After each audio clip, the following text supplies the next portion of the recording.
Let not dictators of Europe or Asia doubt our unanimity now.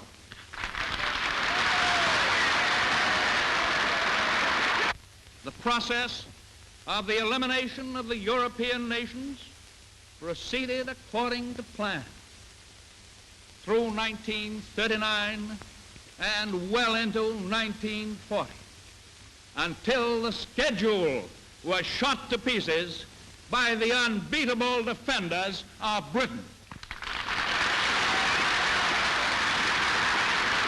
In this historic crisis, Britain is blessed with a brilliant and great leader in Winston Churchill.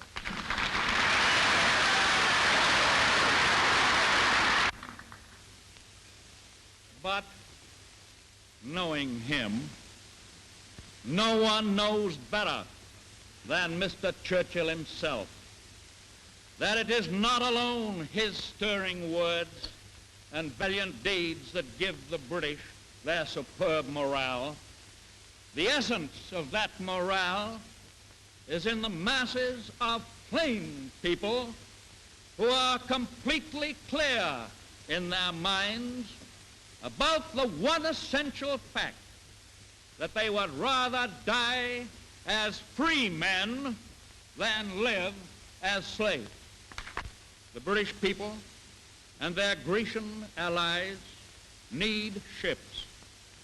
From America, they will get ships.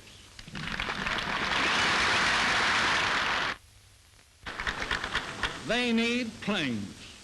From America, they will get planes.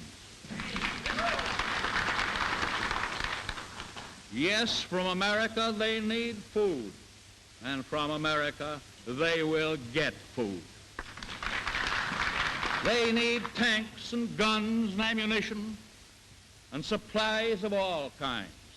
From America, they will get tanks and guns and ammunition and supplies of all kinds.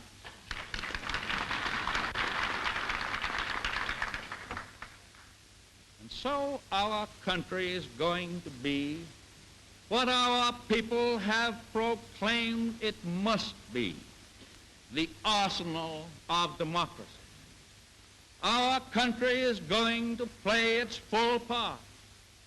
And when, no, I didn't say if, I said when, dictatorships disintegrate, and pray God that'll be sooner than any of us now dare to hope,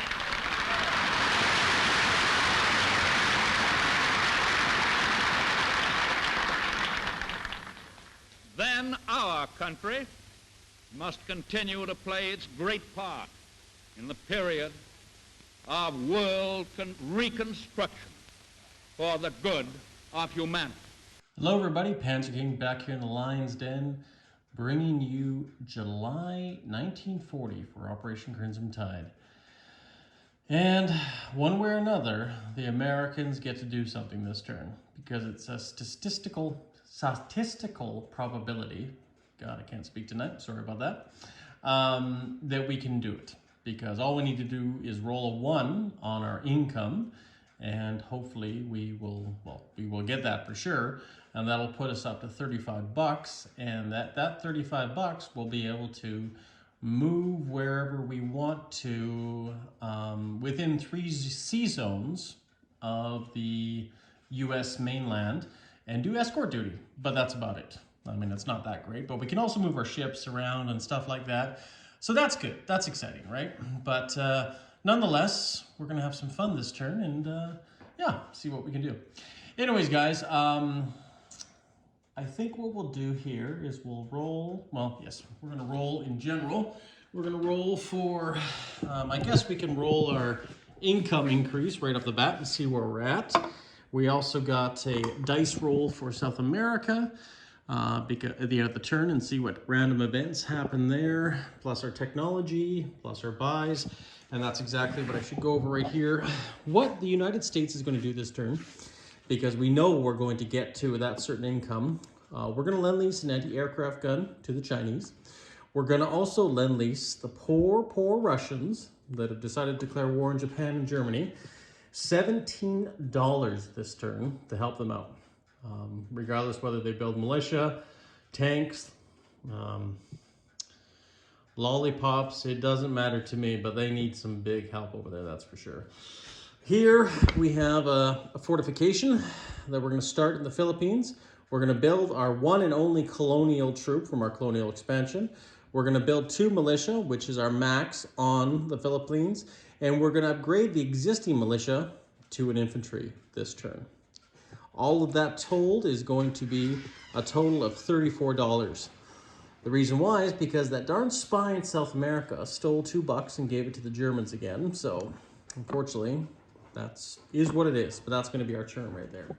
So let's roll our income boost. What do we want to pick? Let's pick black die, blue die, blue, which one? Let's just do black die. See what we get for our income boost. 9, not too bad. That is good, that's good. So that takes us up to 43, I believe. So that's not bad at all. I think our target's around here somewhere, so we still got a ways to go, but nonetheless, our Brazilian income is waiting for us once we get to go to war, unless one of the Axis powers wants to declare war on us, which we'll welcomely invite that.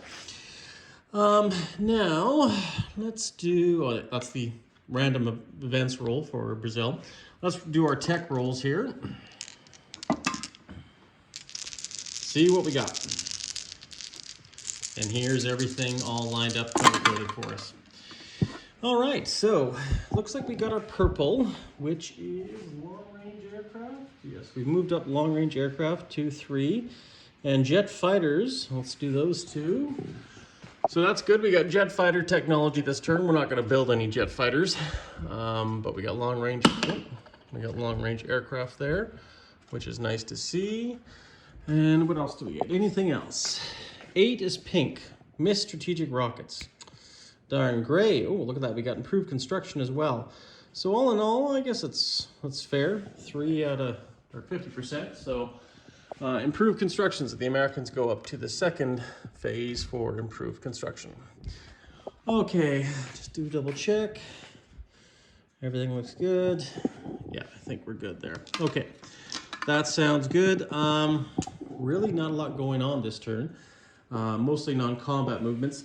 Over here, technically they are attack movements, or combat movements. I just put down non-combat arrows.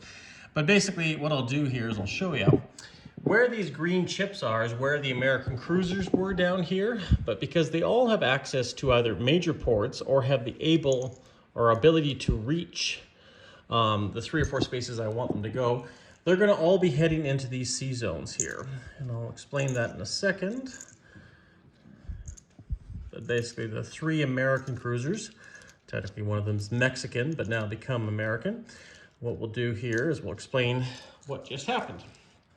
So we have 3 cruisers coming from this area down here in the south. We have 1 here, 1 in Mexico, and 1 in Panama. And they're all coming up here and they're going to go on escort duty. So we have 3 light cruisers, the Detroit, the Rallia, and the Omaha, as well as 3 destroyers that came from this sea zone here. Actually, sorry, this sea zone right here. And they're all going to help on escort duty. They can do escort duty 3 sea zones away. So they can go 1, 2, so that one's good. 1, 2, 3, that one's good, and 1, 2, 3. And protect these convoy lines, which one of them technically actually has a German sub in it right now. So that is good. That's what the American contribution is going to be this turn for that sequence. Now we're going to bring up a destroyer down here. Since we can't move ships from the Pacific or to the Atlantic, but this destroyer is going to be coming up here. Sorry, actually I'm going to be joining this fleet, as well as this transport is also going to be coming up here, as well as this transport, this infantry.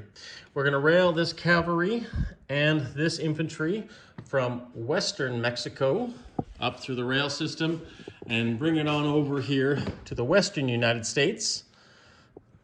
And that's where they will perch themselves. For now, we also have, since we're over on this side, there's not a lot we're really going to do, but basically we're just going to consolidate the fleet, move all the ships into this same sea zone. Actually, no, what we're going to do here, we're going to move these coastal subs, because I believe we can do that. 1, 2, and then 1, 2 up to Midway. Actually, we'll move this coastal sub here. Actually, I guess we can't do that, sorry. This coastal sub will go here, yeah. So we have 1 in Midway and 1 there. We're actually going to move this sub here, which can move 4 spaces.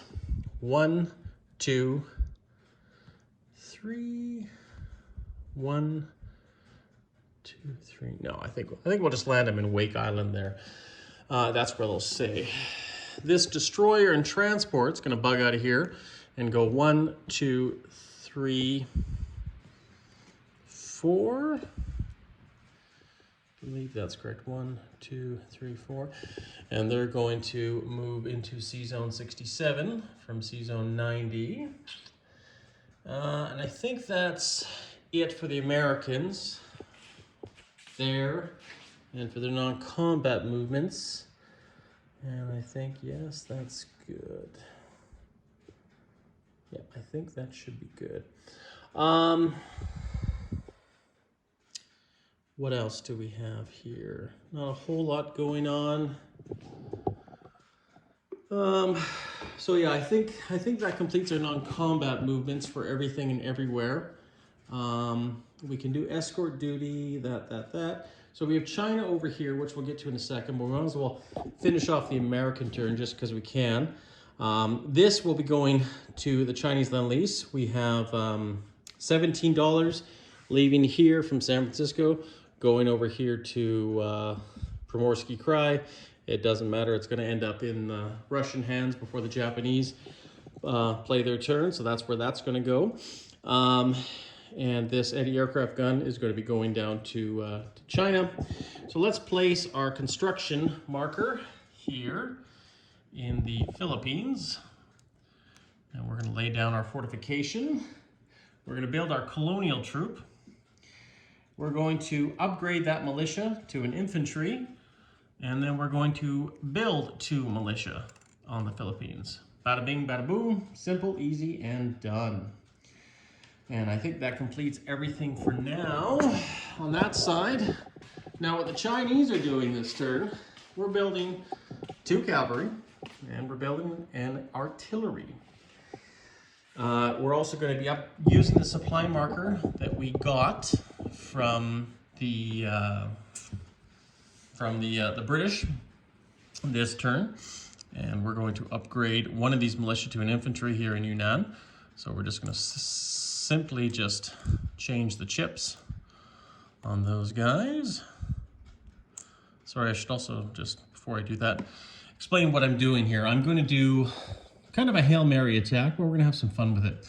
In Kwaichow, we have 2 infantry and a cavalry going up against these 2 light armor. We have 3 infantry here going into Szechuan up against a single light armor. We're going to see if we can try to take some armor off with some infantry and cavalry. And if so, great. If not, well, it is what it is. So let's roll some dice for that, shall we? All right. Let's go over to the side where my son has been playing and roll those dice. Now, I just want to confirm, sorry about that, guys. I want to make sure that there is no river penalties or mountains from Randall to there. I don't see anything. Definitely not on my side. Of course, I have the units hiding this one. But I don't see any mountains or rivers from Randall to Randall there. So we're not going to have any penalties, as far as I can see. But we don't have any of that lovely air support that I lost. But that's okay. That is okay. So we're going to be attacking with 2 infantry and a cavalry. Cavalry is attacking at a 3, infantry at a 2. Misses, and then we have a light armor, which I believe it defends at a 4, or is it? No, it's a 3. Light armor will be purple. Miss. Okay. Oh, crap. I don't think I had any retreats there, guys. I'm pretty sure. I'm not going to stop the video anyways, but I'm pretty sure I didn't have retreats. Anyways, let's keep on going for this round. Now, I do definitely have 2 retreats here, and I do have a miss there. So everything is going to retreat, if it can, out of that zone.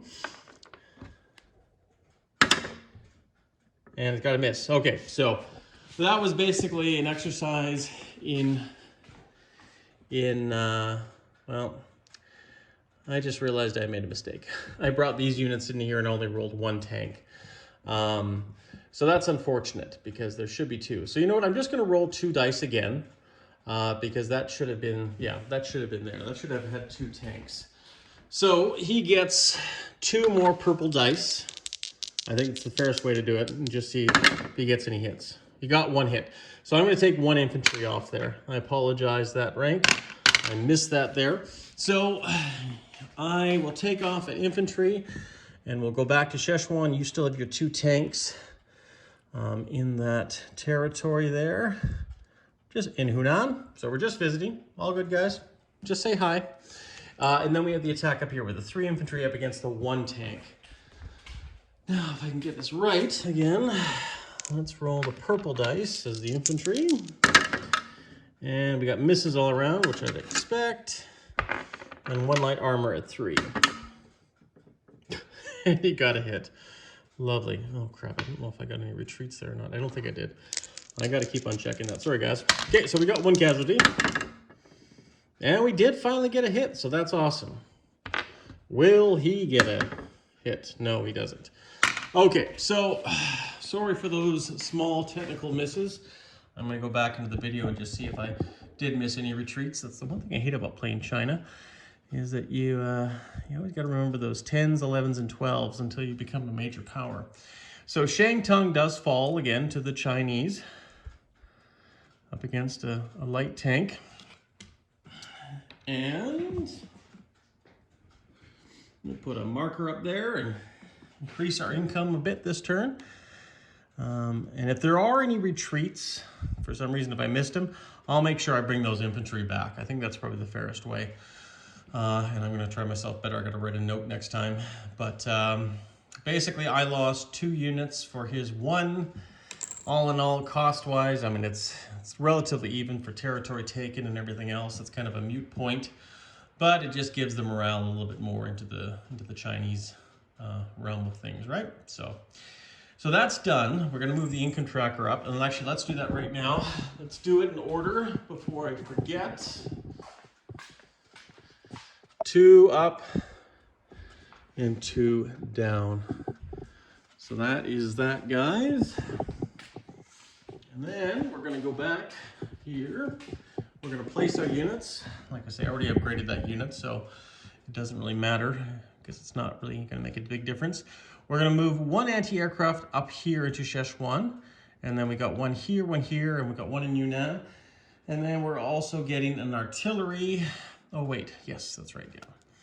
We also got an artillery here in this territory. And 2 more cavalry we're going to place down here in Yunnan. And no matter where he comes and attacks, he's going to pay a price, hopefully, because those anti-aircraft guns are German configuration. They're 88s, so they're very accurate. So I don't know if he wants to attack. He shouldn't attack. You shouldn't attack, rank. Very dangerous, these are.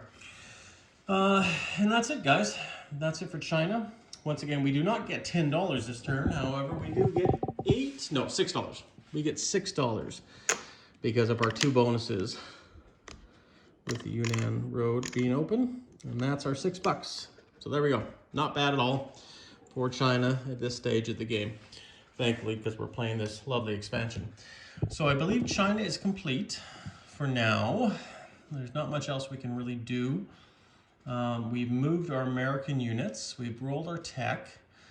We'll still have to collect income, which is going to be, I think, $44 this turn, because we've got the 1 Mexican dollar and the $43 from America. So it's not too bad. It's pretty good. So let's roll our random events roll for South America. See what happens. See what happens. Here's our lucky die. 10. What's 10? For those who have their sheets in front of them, I do not know. But we're going to know together. We're going to know together. I think it's a Japanese thing. Oh, no. Lesser Antilles oil.